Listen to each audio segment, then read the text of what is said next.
Next మీరు మామూలుగా చిన్నప్పుడు బాగా సినిమాలు చూసేవాళ్ళు కదా, అవునండి. అంటూ సొంతంగా థియేటర్లు ఉండే, ఇక అదే పనిలో ఉండేవాళ్ళు ఏమో. అవునండి.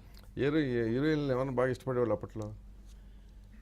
ఆ, ఎప్పుడు మీరు చిన్నప్పుడు మీరు బాగా సినిమాలు చూస్తుంటే. అంటే రాధా చిన్నప్పుడు అంటే అదే కాస్త రాధా కొంచెం విజయశాంతి గడ్డం మీసాలు వచ్చాక. రాధా విజయశాంతి ఉమ్, బాగా. ఉమ్. ఆ తర్వాత ఇద్దరు సౌందర్య. కొంచెం ఒక లావు వాళ్ళు బొద్దుగానే వాళ్ళు సన్నగానే ఉంటారు అంటే. తర్వాత ఆ, సౌందర్య, ఉమ్, రమ్యకృష్ణ, ఉమ్. అందరూ. అందరూ హీరోకి ఒకటే చాయిస్ అండి, హీరోయిన్ చాలా ఉంటారుగా. అవును, కరెక్ట్. ఎప్పటికప్పుడు కొత్త వాళ్ళు వస్తుంటారు. ఆ. ఇప్పుడు లేటెస్ట్ లేటెస్ట్ ఐశ్వర్య రాయ్, కాజల్, వాళ్ళంటే మనవాళ్ళు కాదు. నయనతార. ఐశ్వర్య బయట అనుకోండి. నయనతార, త్రిష, ఉమ్, తమన్నా, కాజల్, ఉమ్. అందరూ. సో నయనతారని ఎందుకు బాగా ఇష్టపడ్డారా మీరు? కొద్దిగా లేదు లేదు, అంటే వాళ్ళకంటే కొంచెం first of all she very professional and very friendly. అంటే సెట్లో పెద్ద నేను హీరోయిన్ అన్నట్టు కాకుండా సెట్లో ఒక మెంబర్ లాగా ఉంటుంది. ఓకే. అందరితో కలిసి కలుపుకోలుగా ఉంటుంది సరదాగా. ఇమేజ్ అంతే అండి. ఒక అమ్మాయికి ఉంటే సినిమా కొంటున్నారు, ఒక అమ్మాయి అంటే సినిమా చూస్తున్నారు, ప్రొడ్యూసర్స్ కావాలనుకుంటారు, డైరెక్టర్స్ పెట్టాలనుకుంటారు, అంతే. That's the simple reason. నా సినిమాలో వరుసగా 3 సినిమాల్లో ఉంది. అంటే ఏదో ఎక్కడో కొంచెం బాడీ లాంగ్వేజ్, ఒక కెమిస్ట్రీ కుదిరి, ఒక అట్రాక్షన్ పెరిగి తర్వాతే అట్లా జరిగిందని.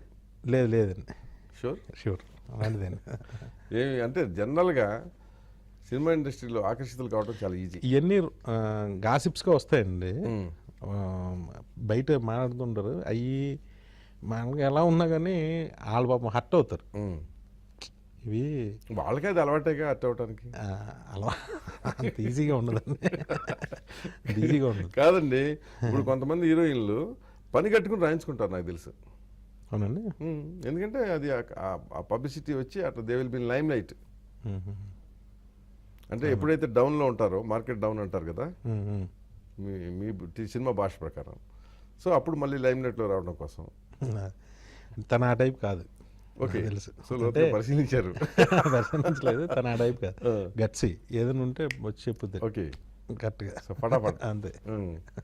అంటే నేను ఎందుకన్నానంటే, ఎవరైనా సరే సినిమా ఇండస్ట్రీలోకి వచ్చినప్పుడు అంటే ఫస్ట్ ఆకర్షణ అదే ఉంటుంది. ఐదర్ ఇటు సైడ్ ఉంటుంది, అటు సైడ్ ఉంటుంది. అవును.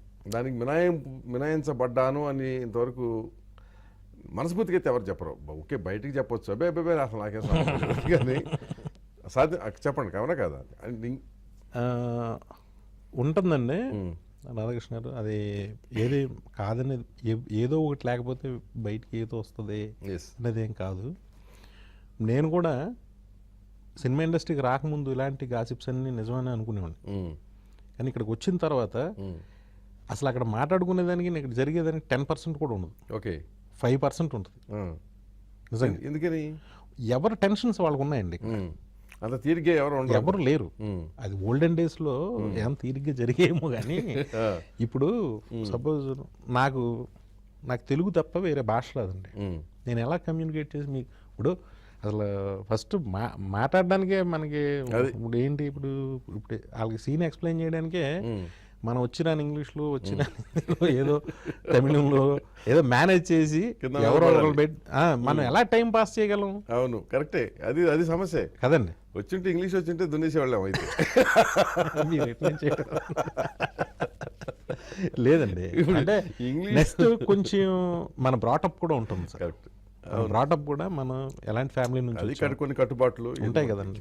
మనం ఒక వెరపు ఖచ్చితంగా ఇప్పుడు నేను తప్పు చేస్తే నా వెనకాల నా తమ్ముళ్ళు భయం, భక్తి ఉంటుంది. మనం ఎలాంటి ఫ్యామిలీ నుంచి వచ్చాం, జాగ్రత్తగా ఉండాలి అనేది ఉంటుంది. ఇప్పుడు చాలా మా చుట్టుపక్కల ప్రాంతాలు అందరూ చాలా ఎక్కువ మంది అంటూ ఉంటారంట. నాతో చెప్తాను, నాకు ఆనందం వేస్తుంది. రే ఆ వినాయకుని చూసి నేర్చుకుంటారా అంటారు. అది అక్కడికి వెళ్ళి కూడా ఇట్లా ఉన్నారని, సినిమాలోకి వెళ్ళి కూడా. అది మంచి మాట కదా సార్. ఏమున్నాయి తాత్కాలిక, చాలా మంచి కితాబ్ అది. ఇది తాత్కాలికం. వీటి కోసం మనకి ఏముంది? పైగా మేము తెర మీద చూస్తాం, మీరు వెనక చూస్తారు కనుక అసలు ఏంటనేది మీకు తెలుస్తుంది.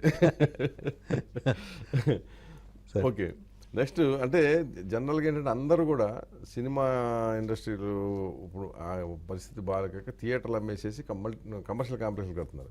బట్ మీరు రివర్స్లో థియేటర్లు కొనుక్కుంటూ వెళ్తున్నారేంటి?